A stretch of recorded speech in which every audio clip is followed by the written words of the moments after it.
तो कैसे आप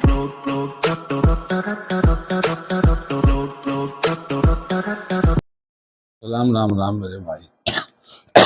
मेरा नाम नसीम अंसारी भगत जी। ये जो मैं वीडियो बना रहा हूँ ये 5 रुपए में कोइन है।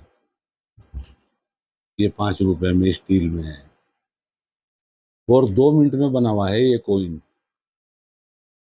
ये कलकत्ता और हैदराबाद और दोनों मिनट की कीमत 100 रुपए है। स्क्वायर में कोइन है ये। और वीडियो पूरी देखा करो जब भी पता चलेगा मेरे भाई आपको कि किस कोइन की क्या कीमत है। मैं बिल्कुल सही कीमत बता रहा हूँ आपको बुक के अनुसार।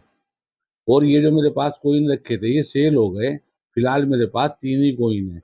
उनमें बॉम्बे और कलकत्ता हैदराबाद और कलकत्ता और हैदराबाद के हैं। ये 2 मिनट में कोइन बने। किसी भी भाई को चाहिए अपना ऑर्डर बुक करावे और भी आने लग रहे हैं मेरे पास।